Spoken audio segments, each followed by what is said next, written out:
Hello student. आज हम लोग काइनेटिक थ्योरी ऑफ गैसेस का जो लास्ट टॉपिक है इसके बारे में जानेंगे। उसको हम लोग Dalton's law of partial pressure भी बोलते हैं। तो यहाँ पे बेटा हम लोगों को समझना है कि वो पार्शियल प्रेशर्स है क्या। क्योंकि अभी तक जो हम लोगों ने ये प्रेशर पढ़ा था P = 1/3, इसको बेटा हम बार बार काइनेटिक थ्योरी ऑफ गैसेस के लिए इसलिए हम लोग बोलते हैं कि ये जो हम लोगों का है P = 1/3, इसको ज़रूर आप लोग दिमाग में रखें। Mn/V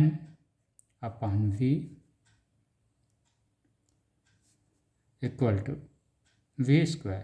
ये हम लोगों ने प्रूव भी किया हुआ था और हमने बोला भी था आप लोगों से कि इसे आप लोग 8-10 बार प्रूव ज़रूर करें। इससे क्या होगा, इसी से related total kinetic theory of gases का कॉन्सेप्ट हम लोग न्यूमेरिकल में ले लेंगे। ओके, दिस वन है। तो ये जो प्रेशर था बेटा जो हम लोगों ने निकाला था, ये प्रेशर किसके द्वारा था? एक सिंगल गैस मॉलिक्यूल्स के द्वारा हम लोगों ने ये प्रेशर पढ़ा हुआ था जो वेसल्स में लगा रहा था वो। ओके, दिस प्रेशर जो था वो क्या था? सिंगल मॉलिक्यूल्स लेके हम लोगों ने प्रूव किया हुआ था। फिर बाद में हम लोगों ने इसे दिस वन इज फॉर, ये आपका वेसल्स है, उसमें हम लोगों ने एक गैस मॉलिक्यूल्स को लिया था और इसके मोशंस को हम लोगों ने पढ़ा था XYZ डायरेक्शन में करके। और फिर ये V² जो हम लोगों को था, ये मीन स्क्वायर वेलोसिटी था। इस मीन स्क्वायर M क्या था? Mass of A one molecule. N क्या था? Total number of mass. लेकिन वो जो प्रेशर था बेटा वो किसके द्वारा था? For one gas. ओके, ऐसी कॉन्सेप्ट्स को स्टेप वाइज समझना चाहिए। This pressure was what? For one gas, जिसका मॉलिक्यूल्स क्या है, टोटल नंबर्स ऑफ मॉलिक्यूल्स क्या है बेटा? N है। मास ऑफ वन मॉलिक्यूल क्या है? M है। तो इस तरह से वन गैस का था। तो ये जो वन गैस था बेटा फॉर ए सिंगल गैस क्या था? वो टोटल प्रेशर्स था। इस वेसल्स में था, इस कंटेनर में वो टोटल प्रेशर्स था। वो प्रेशर्स किसके द्वारा एग्जर्ट किया जा रहा था? वो प्रेशर्स जो है गैस मॉलिक्यूल्स के द्वारा एग्जर्ट किया जा रहा था। वो कैसे मेजर करते हैं? ये प्रेशर जो है कंटेनर्स के वॉल पे आता है। ओके बेटा, ये क्लियर हो गया फॉर वन गैस। यहाँ तक तो हम लोगों को समझ में आ गया था, वन गैस का हम लोगों ने पढ़ लिया था। इसलिए इस प्रेशर को बेटा क्या है? This pressure is for the one gas. इसलिए ये प्रेशर क्या? टोटल कंप्लीट प्रेशर है। पार्शियल क्या चीज़ होती है? जैसे सपोज अगर 10 रुपीज़ का डोनेशन आता है, ओके, 10 रुपीज़ का डोनेशन आया और सपोज किसी ने 2 दिया, किसी ने 3 दिया, किसी ने 5 दिया। ये डोनेशन है, किसी ने 2 रुपीज़ दिया, किसी ने 3 दिया, किसी ने 5 दिया। तो ये जो टोटल डोनेशंस है बेटा कितना आया था? 10 रुपीज़ आया था। कंट्रीब्यूशंस कितना हुआ? 1 2 3, 2 रुपीज़, 3 रुपीज़ एंड 5। ये किसके द्वारा? 3 पर्सनस के द्वारा इसका कंट्रीब्यूशंस हुआ।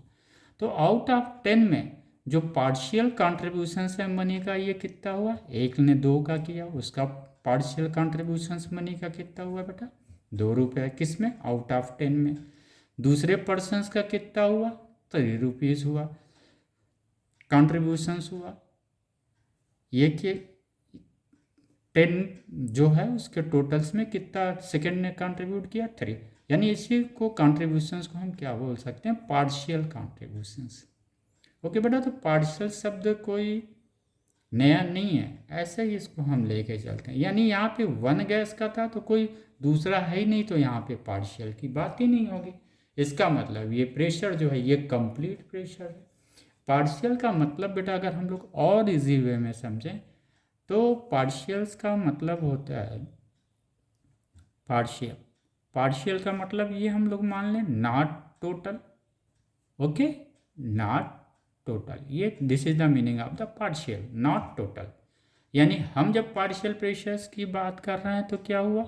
इसका मतलब हम लोग जो पार्शियल प्रेशर्स की बात करेंगे वो टोटल प्रेशर्स नहीं है, बल्कि ये पार्शियल प्रेशर है सभी गैस के द्वारा। यहाँ पे तो सिंगल गैस था, कोई बात नहीं। यहाँ पे हमने बेटा सपोज 3 गैस ले लिया। ओके, 3 गैस ले लिया, हीलियम ले लिया, नियॉन ले लिया, जीनॉन ले लिया। ओके बेटा, ये 3 गैस हम लोगों ने ले लिया। अब ये बोलते हैं ये 3 गैस जो है उसमें है, तो उसका प्रेशर्स क्या होगा, टोटल प्रेशर क्या होगा 3 गैस का। 3 गैस का प्रेशर बेटा कैसे होगा, इसका हीलियम क्या प्रेशर लगा रहा है, नियॉन क्या लगा रहा है, जीनॉन गैसेस क्या लगा रहे हैं प्रेशर, ये तीनों अलग अलग प्रेशर्स लगा रहे हैं। तो इन तीनों प्रेशर्स को, और ये प्रेशर क्या है, हिलान लगा रहा है, सेपरेट लगा। जैसे यहाँ पे बेटा 2 रुपये किसी ने दिया, 3 रुपीज़ किसी ने दिया, किसी ने 5 दिया। इसी तरह यहाँ पे भी हीलियम कोई प्रेशर P1 लगा रहा है, नियॉन कोई प्रेशर P2 लगा रहा है, जिनॉन कोई प्रेशर कितना लगा रहा है P3, P1, P2, P3। Number of gases कितना है बेटा 3। ये 4, 5, 6, 7 कुछ भी हो सकते हैं नंबर्स, ठीक है, नंबर्स पे नहीं जाना है, बस सबके इंडिविजुअल्स जो प्रेशर्स आएंगे, और वो प्रेशर्स इंडिविजुअल्स जो आएंगे वो कहाँ से आएंगे वो सोचने की बात होती है। तो बेटा जब P1 कैलकुलेट करना हो तो हम क्या करेंगे, हीलियम के लिए सपोज इमेजिन कर लेंगे कि सेम वॉल्यूम है, सब कुछ सेम है, लेकिन यहाँ पे गैस क्या है, सिंगल हीलियम है। ओके, गैस क्या है, helium. Helium, neon, xenon 3 gases थे, लेकिन अब चूंकि हम पार्शियल प्रेशर्स निकाल रहे हैं, सब गैसेस के निकाल रहे हैं, तो हम गैसेस को अलग नहीं कर रहे हैं, लेकिन ये इमेजिन कर रहे हैं कि अगर इस वेसल्स का वॉल्यूम भी है और T टेम्परेचर पे रखा हुआ है, ये वेसल्स क्या है, इसके वॉल्यूम्स भी हैं और टेम्परेचर क्या है, T है। अब हम जब प्रेशर्स निकालेंगे P1, P2, P3, तो इसके लिए हमारे दिमाग में एक ही चीज़ रहेगा, इसका प्रेशर्स का हमने पढ़ा क्या था, एक सिंगल गैस का प्रेशर्स यही ना है, और कोई तो दूसरा है नहीं। मिक्स गैस का प्रेशर तो हम लोगों ने कोई निकाला नहीं है। ओके बेटा, तो ये जो प्रेशर है P = 1/3 mn/v²। तो ये जो प्रेशर है बेटा क्या है, वो एक सिंगल गैस का कंप्लीट प्रेशर है, वो पार्शियल प्रेशर्स नहीं है। अगर हीलियम यहाँ पे हम सेपरेट ले लें और कंटेनर में, तो वो जो कंटेनर में जो ये प्रेशर्स लगाएगा हीलियम बेटा, जिसका वॉल्यूम भी सेम है, टेम्परेचर भी सेम है, जहाँ पे ये 3 गैसेस मिक्स किए गए हैं, उस 3 गैसेस में हमने इमेजिन कर लिया कि वो उसमें सिर्फ एक ही गैस हीलियम है। तो ये जो हीलियम यहाँ पे जो प्रेशर दे रहा है बेटा, वो क्या है, कंप्लीट प्रेशर्स है, दिस प्रेशर है। लेकिन जब इसी हीलियम को यहाँ पे मिक्स हम कर देंगे, तो ये हीलियम नियॉन और ज़ेनॉन के साथ अगर हम मिक्स कर देंगे, तो बेटा ये हीलियम का, चूँकि एलोन का प्रेशर तो है नहीं, ये मिल के उसका प्रेशर बन रहा है। मैं फिर से रिपीट कर रहा हूँ बेटा, ये जो हमारा है वो क्या है, pressure exerted bye molecules of A one gas. ये चीज़ क्लियर रहे बेटा, this pressure is what, this pressure is nothing but it is exerted by all molecules of A one gas. Okay, जैसे यहाँ पे हीलियम हमने लिया और हमने इमेजिन कर लिया हीलियम यहाँ पे अकेले है, जिसका वॉल्यूम भी सेम है, T भी सेम है। तो हीलियम के द्वारा जब एलोन में जब अकेले हीलियम जो प्रेशर्स लगाता है बेटा, तो इस प्रेशर्स को हम पार्शियल नहीं बोलेंगे, इस प्रेशर्स को हम कंप्लीट प्रेशर्स बोलेंगे, किसका, ऑफ हीलियम। यानी अब हमारे शब्द भी क्लियर हो गए बेटा, पार्शियल का मतलब नॉट कंप्लीटेड, ठीक है, नॉट टोटल या नॉट कंप्लीटेड। पार्शियल्स का मतलब क्या हुआ, नॉट कंप्लीटेड। ओके बेटा, तो ये क्लियर हो गया हमारा। अब हमने हीलियम को जब यहाँ हीलियम, नियॉन, ज़ेनॉन के साथ मिक्स किया, तो जो इसका बेटा कंप्लीट प्रेशर है, मिक्सअप के बाद क्या हो जाएगा, उसका पार्शियल प्रेशर हो जाएगा। क्योंकि यहाँ पे 3 है, तीनों के द्वारा जो कंट्रीब्यूट करके प्रेशर्स लग रहा है, वही क्या होगा बेटा, ये टोटल प्रेशर सिस्टम का आ जाएगा। ओके, क्लियर हो गया। तो फिर हम आगे बढ़े, इसी लॉ को बेटा बोला जाता है Dalton's law of partial pressure. Okay, clear, Dalton's law of partial pressure. तो हमको लग रहा है, उम्मीद कर रहा हूँ कि ये पार्शियल्स का मीनिंग आपको समझ में आ गया होगा बेटा, पार्शियल्स में नॉट कंप्लीटेड। ओके, तो इसको डिफाइन कर लेते हैं, वो डिफिनेशंस जो है इसको आप चाहें तो समझ लें या नोट डाउन कर लीजिएगा। Dalton's law of partial pressure, इसका मतलब कंप्लीट होगा। एक प्रेशर हम लोग पढ़े हैं जिसमें टोटल प्रेशर्स होता है, या इसी को हम बोल देते हैं कंप्लीट प्रेशर्स, जहाँ पे वन गैस होती है। लेकिन जब पार्शियल प्रेशर्स की बात आती है, इसका मतलब two or more gases mix किए गए हैं, दो या दो से अधिक गैसेस को मिक्स किया गया है, और सभी गैसेस के जो प्रेशर्स आएंगे इसका सम जब हम करते हैं तो यही टोटल प्रेशर्स हमें मिल जाता है। ओके बेटा, तो बहुत सिंपल है। Dalton's law of partial pressure, the total pressure exerted bye a mixture of A gases, mixture of A gases बेटा यहाँ पे लिखा हुआ है, मिक्सचर ऑफ द गैसेस, दो या दो से अधिक, टू या more than two gases mix कर दिए गए, is equal to the sum of the partial pressure exerted by each gases of the mixture. Clear हो गया बेटा?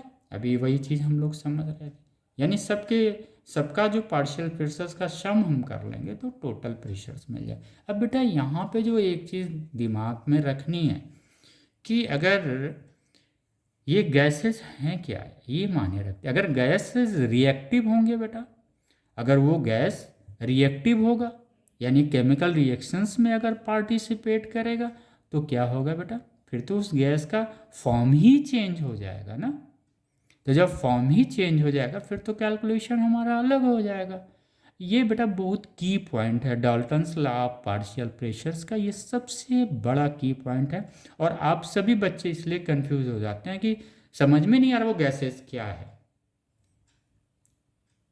ओके, तो ये गैसेस बेटा क्या है, जैसे अभी हम लोगों ने प्रीवियसली पढ़ा था, इनर्ट गैसेस हम लोगों ने पढ़ा हुआ था। इसी इनर्ट गैसेस को ही मिक्स किया जा सकता है, या फिर वो गैसेस जो केमिकल रिएक्शंस में एक दूसरे के साथ पार्टिसिपेट नहीं करते हैं। ये बेटा it is a important point, ये की पॉइंट, फिजिक्स ऐसे ही पढ़ा जाता है। जो की पॉइंट है इसको बस आप कैप्चर करिए। गैसेस का क्लियर हो गया बेटा, पार्शियल प्रेशर्स क्लियर हो गया, the pressure that would be exerted by one of the gases in a mixture if it occupied the same volume on its own. यही बेटा हम लोग बात कर रहे थे उसकी, कि अगर हीलियम, नियॉन, जेनॉन 3 गैसेस हैं तो हमने इमेजिन कर लिया कि ये हीलियम, नियॉन या जियान में से कोई भी एक गैस जिसका वॉल्यूम सेम है, टेम्परेचर सेम है, वो एज्यूम कर लिया कि वो एक वेसल्स में है, इसके द्वारा जो प्रेशर्स क्रिएट हो रहा है ये क्या है, कंप्लीट प्रेशर है जब ये एलोन हीलियम है। लेकिन जब वो मिक्स कर दिया जाता है बेटा तो ये क्या हो जाता है, पार्शियल प्रेशर, उसी हीलियम का जो कंप्लीट प्रेशर्स था मिक्सअप के बाद क्या हो जाता है, पार्शियल प्रेशर्स। क्लियर हो गया? पार्शियल कोई बहुत बड़ा वर्ड्स नहीं है बेटा वो। ओके, आइए, तो मिक्सचर ऑफ गैसेस का क्लियर हो गया। सपोज एक बार और हम लोग क्लियर कर लेते हैं इसको, इस पर न्यूमेरिकल आता है बेटा। एक बार मतलब कॉम्पिटिटिव एग्जाम में यहाँ से भी न्यूमेरिकल्स आते हैं, और बहुत सिंपल न्यूमेरिकल्स होते हैं, लेकिन कॉन्सेप्ट्स ना क्लियर होने की वजह से हमें वो टफ लगने लगते हैं। सपोज मिक्सचर हमने एक ले लिया, हीलियम, नियॉन एंड ऑक्सीजन, ये तीनों जो है एक दूसरे से कोई केमिकल रिएक्शंस नहीं कर रहे हैं। तो हीलियम, नियॉन और ऑक्सीजन हमने ले लिया। सपोज हीलियम का जो है बेटा वो नंबर्स ऑफ मोल N1 है, नियॉन का नंबर्स ऑफ मोल N2 है, ऑक्सीजन का नंबर ऑफ मोल N3 है। ओके बेटा, this one is the N3।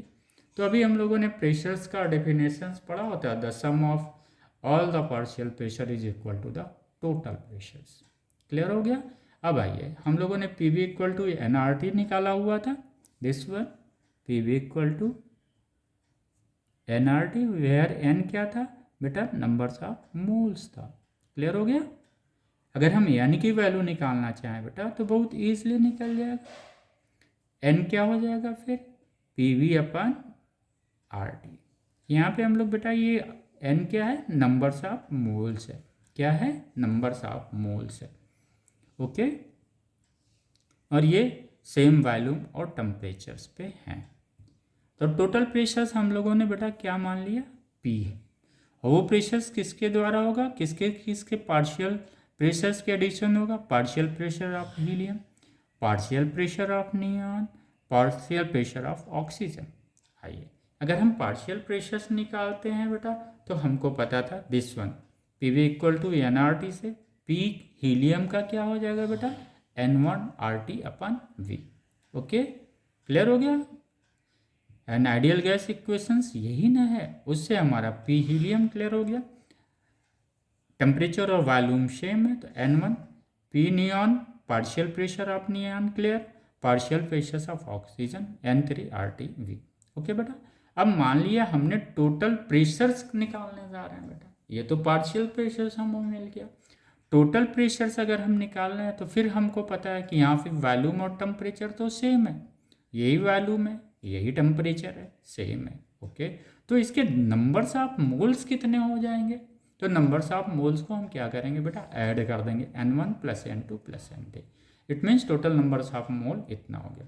अगर हम टोटल प्रेशर्स उसका निकालते हैं तो अगेन दिस इक्वेशन से P V equal to RT/V, जहाँ पे N क्या है बेटा, ये टोटल नंबर्स ऑफ मोल है, इसको हमने ये किया N equals to this RT/V, RT/V cancel out हो जाएगा, तो N क्या आ जाएगा बेटा N1 + N2 + N3।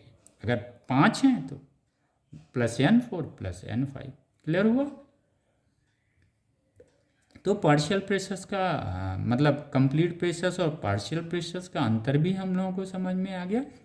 सिंपल है, P equal to P1 + P2 + P3 + P4 + P5 + P6 सो सबके पार्शियल प्रेशर को ऐड कर दिया हमने, तो ये निकल गया।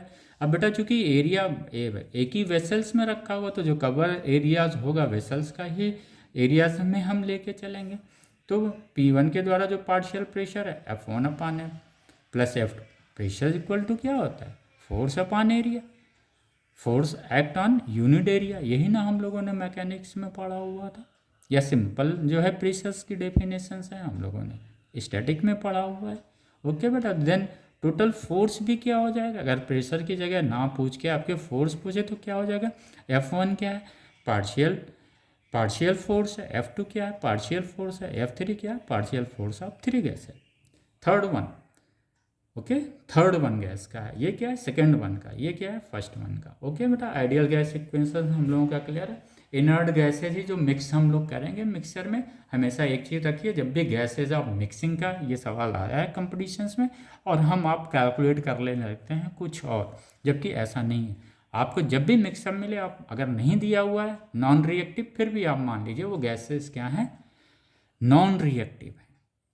ओके बेटा, क्योंकि अगर रिएक्ट कर लेंगे तो फिर तो नंबर्स ऑफ मोल्स भी बदल जाएंगे ना, दूसरा मॉलिक्यूल्स आपको मिल जाएगा। जबकि हम लोग जिसकी स्टडी करने जा रहे हैं, जिस Dalton's law of partial pressures को जो हम लोग स्टडी करने जा रहे हैं, उसमें क्या है जो गैसेज हैं वो केमिकल रिएक्शंस नॉन रिएक्टिव होते हैं, या हम लोग इसको नॉन रिएक्टिव बोलते हैं बेटा।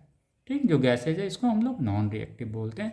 तो इनर्ट गैसेज आपको पता है हीलियम, नियॉन और ऑर्गन, क्रिप्टॉन एंड जेनॉन। कभी कभी याद आता है which are not the inert gases या नोबल गैसेज, तो उसमें कोई एक नहीं दिया होगा तो आप इसको टिक कर देंगे।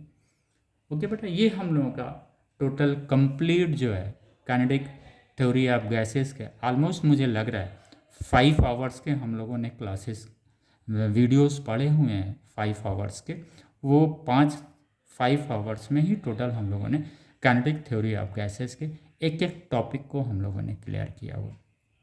और जब हम काइनेटिक थ्योरी ऑफ गैसेज बेटा पढ़ते हैं तो हम लोग किस गैस के बारे में पढ़ाई करते हैं, एंड आइडियल गैस के बारे में पढ़ाई करते हैं। ओके बेटा, रियल गैस का हमारे इसमें नहीं कुछ करने का है। ओके, एक रियल गैस के लिए कभी कभी इक्वेशंस है उस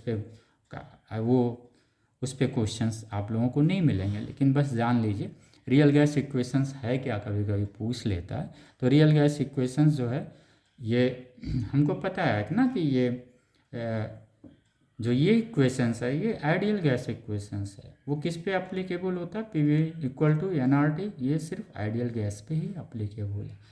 जबकि रियल गैस में क्या है वंडर वाल्स इक्वेशंस लगता है, अंडर वाल्स इक्वेशंस ये है P + A/V² ब्रैकेट में V - B = NRT। ओके, यहाँ पे जो A है बेटा ये relative between the force molecules constant ही है, उससे रिलेशंस रखता है, और ये बेटा जो B है वो वॉल्यूम से रिलेटेड रखता है। ओके, तो इसका कोई विशेष माथापच्ची नहीं। फिर हम लोग बेटा समरी कर लें, तब ये क्लियर हो गया हम लोगों को। Dalton's law of partial pressure, उस पर न्यूमेरिकल्स भी आएंगे। तो बेटा एक लेंदी प्रोसेस के बाद ये हम लोगों ने क्लियर कर लिया अपना total Dalton's law of partial pressure. और यहीं पे जो थ्योरेटिकल पार्ट था बेटा काइनेटिक थ्योरी ऑफ गैसेस का, ये हम लोगों ने कंप्लीट कर लिया। टॉपिक वाइज, एक एक टॉपिक वाइज को हम लोगों ने बड़ा क्लियर किया। अब आता है फिजिक्स का न्यूमेरिकल। फिजिक्स में बेटा क्या है ना, लोग कहते हैं आप न्यूमेरिकल प्रैक्टिस करो। फिजिक्स में न्यूमेरिकल की प्रैक्टिस इतना महत्वपूर्ण नहीं है। आपके लिए जो इम्पोर्टेंट ये चीज़ें हैं कि हमने जो हमारे पास जो डिराइव्ड फार्मूला है या एक्सपेरिमेंटल फार्मूला है, इसको हमने कितना रिवाइज किया। अगर इसको हमने 20 टाइम्स रिवाइज किया तो न्यूमेरिकल्स तो, अब ये काइनेटिक थ्योरी ऑफ गैसेस बेटा हम लोगों ने पढ़ लिया। अब उस पर आप 60 क्वेश्चन लगा डालें। क्वेश्चन से कॉन्सेप्ट्स नहीं क्लियर होगा बेटा, कॉन्सेप्ट से ही क्वेश्चन लगने शुरू हो जाएंगे। तो 50, 60, 100 क्वेश्चन आप काइनेटिक थ्योरी ऑफ गैसेस के लगा सकते हैं, और बिना किसी रुकावट के, मतलब आपको कहीं पे भी जाना नहीं है। दूसरा बच्चों, अब तो ये क्लियर हो गया हम लोगों का काइनेटिक थ्योरी ऑफ गैसेस।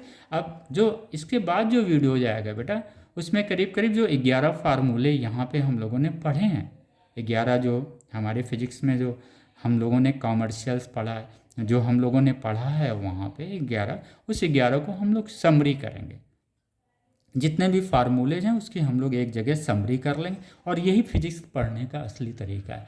जब भी आप चैप्टर फिनिश करिए, फॉर द न्यूमेरिकल आप अपने 2 पेज को निकाल के यहाँ पे लिख डालिए कि वास्तव में इस 2 पेज में सिर्फ वही चीज़ लिखना है जो हमने थ्योरी में न्यूमेरिकल्स के लिए जो हम लोगों ने फार्मूला लिया था, उस फार्मूले के कॉन्सेप्ट्स को भी लिखना है और कुछ नहीं लिखना। फॉर एग्जांपल बेटा, अब इसके बाद जो क्लास होगा हम लोगों का समरी का ही क्लास होगा। किस चैप्टर की समरी का?